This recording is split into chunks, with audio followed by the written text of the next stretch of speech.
When I was 6 months old, we're in some little town, small hotel, and I fell down a full flight of stairs to the bottom. They come running up. I sat up and just shook my head and shook it off and didn't cry. So they knew I wasn't hurt. And Houdini says that was sure a buster, meaning a fall, because that's the only time it was used. It meant a bronco buster or a fall. It was never used as a name. My father said, well, that would be a good name for him. It don't sound bad. Now, I was born with the Keaton Houdini Medicine Show Company on a one-night stand in Kansas.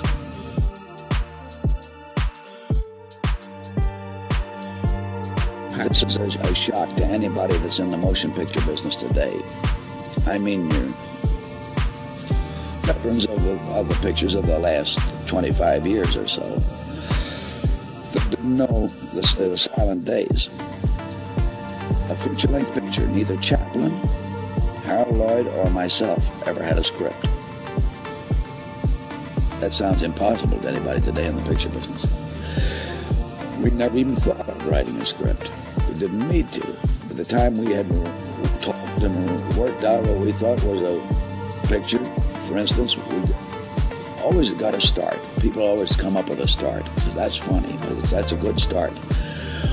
We want to know the finish right then and there. See, there's nothing else to work on but the finish. And if we can't round it out, just something we like, we throw that one away and start on a new one. What good would a script been to me? You just throw gags out right and left when we're shooting because they don't stand up and they don't work well. And then the accidental ones come. Well, you see, I learned that from the stage. That I was the type of comedian that if I laughed at what I did, the audience didn't.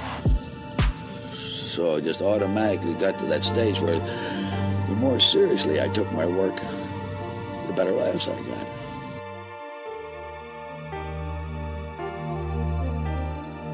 Well, my old man was an eccentric comic, and as soon as I could take care of myself at all on my feet, he had slap shoes on me and big baggy pants, and then just start doing gags with me, and especially kicking me clean across the stage or taking me by the back of the neck and throw me.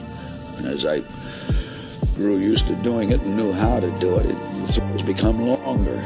By the time I got up to around 7 and 8 years old, we were called the roughest actors ever in the history of the stage.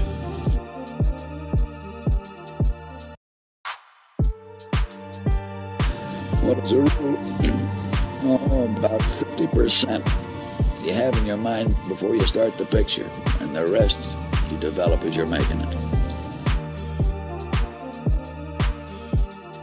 That's right, we eliminated subtitles just as fast as we could if we could possibly tell it in action. Well, when we found the finish, how to round that out, we never worked on the middle. We always figured the middle would take care of itself. Well, I had a similar hat on the stage before I went into pictures. I went into pictures when I was 21 years old. That's in the spring of 1917.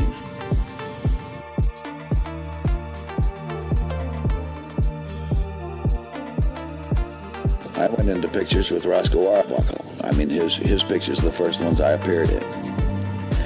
And I'd only been with him a short time, and he says, here's something you want to bear in mind, that the average mind of the motion picture audience is 12 years old. It's a 12-year-old mind. Sure entertaining. I was only with him about another couple of months or something like that, and I said, Roscoe, something tells me that those that continue to make pictures for 12-year-old minds ain't going to be with us long.